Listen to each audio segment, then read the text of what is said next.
साहिब लौहे कलम मदनी ताजदार मक्की सरकार सैयदे अबरार अखियार सैयदुल मुरसलीन खातमुन नबिय्यीन अनीसुल गरीबीन रहमतुल आशिकीन मुरादुल मुस्ताकीन शाफिउल मुज़न्निबीन रहमतुल लिल आलमीन नबी मुहम्मदुर रसूलुल्लाह सल्लल्लाहु ताला अलैहि वसल्लम पैगंबर के हाजिर व नाज़िर इल्मे गायबेर संवाददाता आलिमे माकाना अमायाकुल खबरदाता जीवित नबी हयातुल नबी नूरेर नबी शफाअतकारी नबी मने करे एकबार मोहब्बत सहकारे उच्च स्वरे भक्ति भरे प्राण खुले सुमधुर कण्ठे पवित्र महफिले एकबार दरूद शरीफेर नजराना पेश करुन अल्लाहुम्मा सल्ली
সন্ধ্যা থেকে নিয়ে আপনাদের সম্মুখে আলোচনা করলো তাদের আলোচনা আপনারা একাগ্র চিত্তে শ্রবণ করলেন।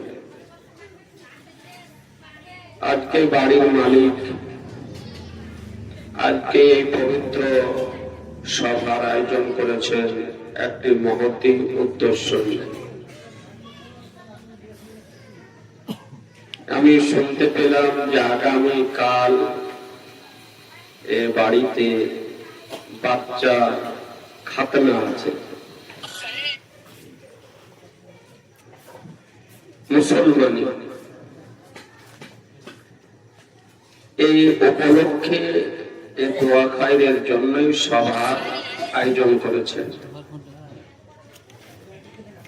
ব্রাদারান ইসলাম খুব সংক্ষিপ্ত আকারে স্বল্প সময়ের মধ্যে শীতের মধ্যে দু একটি বিষয় আলোচনা করে ইনশাআল্লাহ আমার আলোচনার সমাপ্তি ঘোষণা করব। তবে পবিত্র সভায় অনেক জ্ঞানী গুণী বিজ্ঞ ব্যক্তি উপবিষ্ট রয়েছেন। সকলের কাছে আমার অনুরোধ যে একটু নিরপেক্ষ দৃষ্টিভঙ্গি নিয়ে একাগ্র চিত্তে মনোযোগ সহকারে একটু বোঝার চেষ্টা করবেন, আর আমিও আপ্রাণ চেষ্টা করব একটু বোঝানো ইনশাআল্লাহ। মুসলমানির খানা দেওয়া, আপনাদের দেশে মুসলমানি বলে না খাতনা বলে?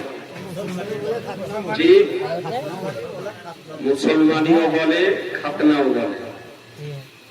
সর্বপ্রথম একটি মশলা বলে দিই, তারপরে বক্তৃতা আরম্ভ করব।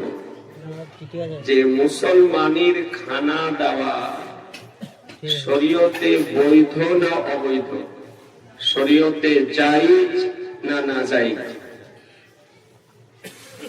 এই সম্পর্কে একটি ফতোয়া বর্ণিত হয়েছে। কিতাবটির নাম ফাতাওয়ায়ে ফায়জুর রাসূল, 2 খণ্ডে বিভক্ত, ভারতীয় প্রিন্ট, 641 এবং 642 পৃষ্ঠায়। এই কিতাবের রাইটার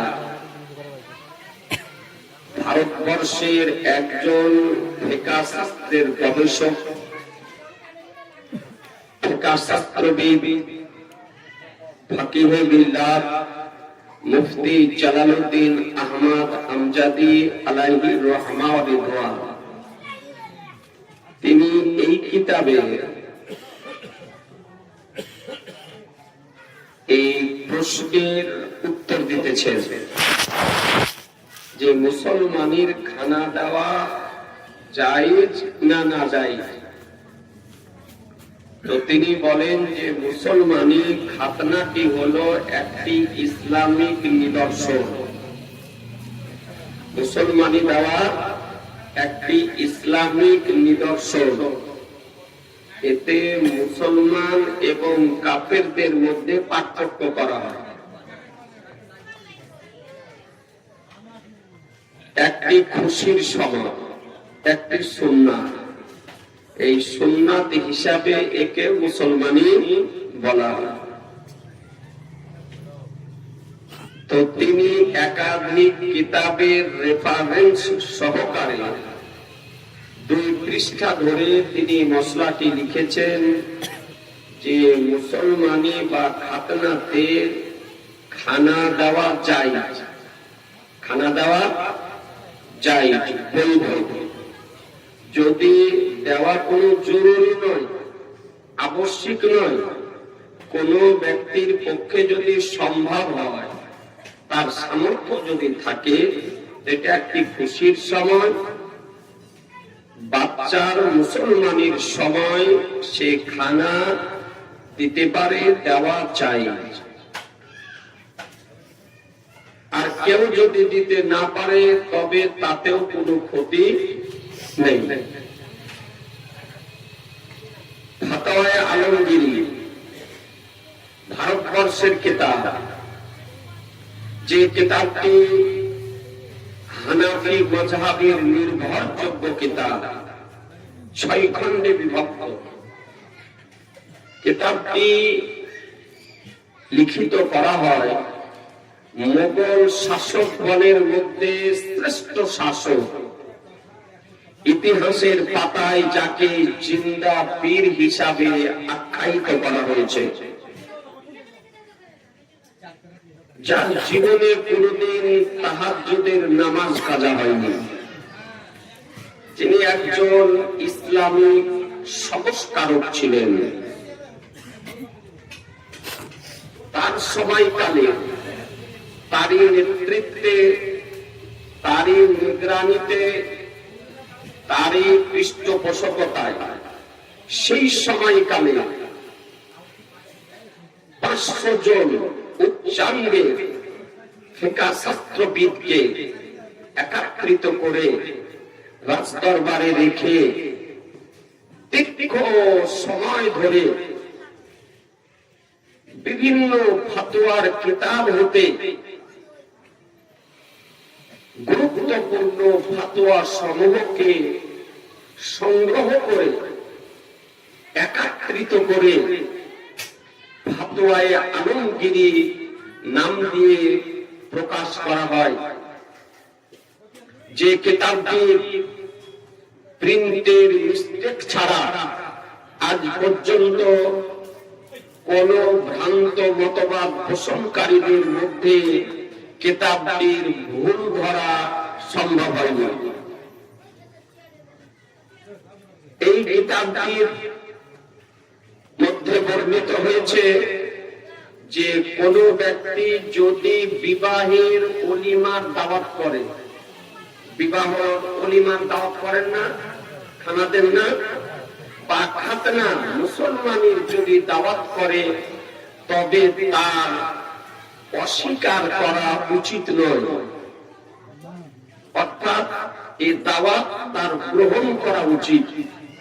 যদি কেউ মুসলমানের দাওয়াত যদি করে খানা, বিবাহের ওলিমার খানার যদি দাওয়াত করে, যাকে করবে, যে মুসলমানকে করবে, তার উচিত দাওয়াত গ্রহণ করা, অস্বীকার করা উচিত নয়, অনুচিত। তাহলে বোঝা গেল যে খানা দেওয়া জায়েজ। ব্রাদার ইসলাম আদাবুল মুফরাদ, এই হাদিসের কিতাব, কিতাবটি হাদিস শরীফ সংকলন করেছেন ইমাম বুখারী রাহমাতুল্লাহ আলাইহি। তাতে একটি হাদিস শরীফ বিশুদ্ধ সনদে বর্ণিত হয়েছে যে একজন সাহাবী নিজ সন্তানের মুসলমানিতে খানা দিয়েছিলেন, খাতনাতে খানা দিয়েছিলেন। তাই আমরা আমাদের আহলুস সুন্নাত ওয়াল জামাতের উলামায়ে কেরামগণের নিকটে মুসলমানি বা বিবাহের খানা দেওয়া চাই, আর দাওয়াত যদি করে দাওয়াত গ্রহণ করাও চাই। বাতিল পন্থীদের ধারণা, ভ্রান্ত মতবাদ পোষণকারীদের ধারণা, এই যারা আজকাল আপনার হঠাৎ রাতারাতি লেডিস নামাজি, মহিলা নামাজি হচ্ছে, নব্য নামাজি, যারা ইমাম মান্য করে না, এদের গুরুগণ বলতেছে যে মুসলমানের খানা দেওয়া বেদাত ও হারাম। বলছে মুসলমানের খানা দেওয়া চলবে না। কথা বুঝতে পারলেন? তো ওদের মশলা জায়েজ নয়, আর আমাদের মশলা যে বিবাহ বা খাতনার খানা দেওয়া জায়েজ। একটি বৈধ জিনিসকে, হালাল জিনিসকে হারাম বলার জন্য দলিলের দরকার। যদি কোনো ব্যক্তি হারাম যদি বলে তো তার জন্য দলিলের প্রয়োজন। হালাল বলার জন্য দলিলের প্রয়োজন হয় না, জায়েজ বলার জন্য দলিলের প্রয়োজন হয় না। যেটা নাজায়েজ নয় সেটাই জায়েজ, যেটা হারাম নয় সেটা হালাল।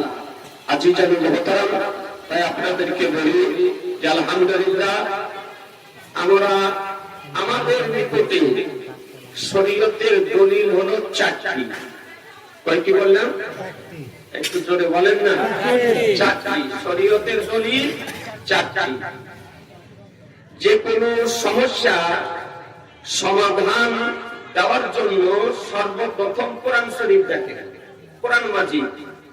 কোরআন মাজিদে তার সেই সমস্যা সমাধান যদি নিজের জ্ঞান মোতাবেক না পাওয়া যায় তাহলে হাদিস শরীফ দেখুন। হাদিস শরীফেও যদি নিজের জ্ঞান মোতাবেক না পাওয়া যায়, হাদিসের সব আছে কিন্তু আপনি আমি হয়তো পেলাম না, তবে ইজমা দেখুন। ইজমাতেও যদি তার সমাধান সূত্র না পাওয়া যায় তবে কিয়াস। এই চারটি হলো শরীয়তের দলিল: কোরআন মাজিদ, হাদিস শরীফ, ইজমা, কিয়াস। ব্রাদার ইসলাম, যদি কোনো ব্যক্তি ইজমা এবং কিয়াসকে মুতলাক ভাবে যদি অস্বীকার করে তবে এটা হবে কুফর, আর কুফর হওয়া মানে তার ঈমান নষ্ট হয়ে যাবে।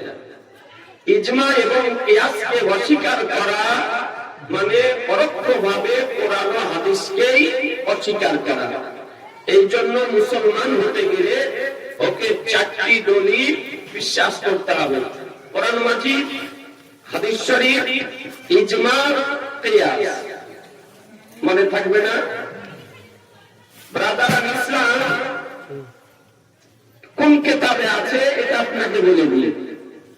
কিতাবটির নাম ফাতাওয়ায়ে শামী, 12 খণ্ডে বিভক্ত, হানাফি মাযহাবের কিতাব।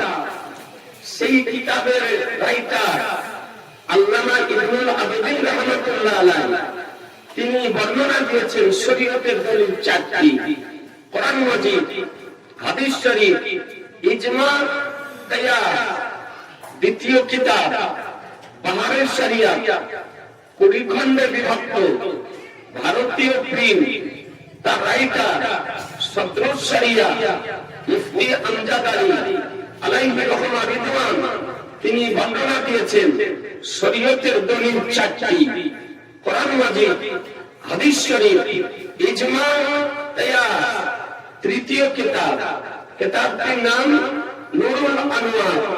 এই কিতাবটি দারসে নিজামিয়া মাদ্রাসা, প্রায় মাদ্রাসায় দরজায়ে রাবিয়াতে পড়ানো হয়, একটি দারসি কিতাব। তার মধ্যে মোল্লা জীবন রহমাতুল্লাহ আলাইহি তিনি বর্ণনা দিয়েছেন শরীয়তের দলিল চারটি: আদিল্লায়ে আরবা, কোরআন মাজিদ, হাদিস শরীফ, ইজমা, কিয়াস। চতুর্থ কিতাব, কিতাবটির নাম উসুলুশ শাফি, পিওর আরবিতে লেখা, দারসে নিজামিয়া মাদ্রাসা, দরজায়ে সালেসা তে পড়ানো হয়। এই কিতাবটি বাস্তবে যে লেখা আছে উসুলুল ফিকহ আরবাতুন, উসুলের ফিকহ হলো চারটি, কোরআন মাজিদ, হাদিস শরীফ, ইজমা, কিয়াস।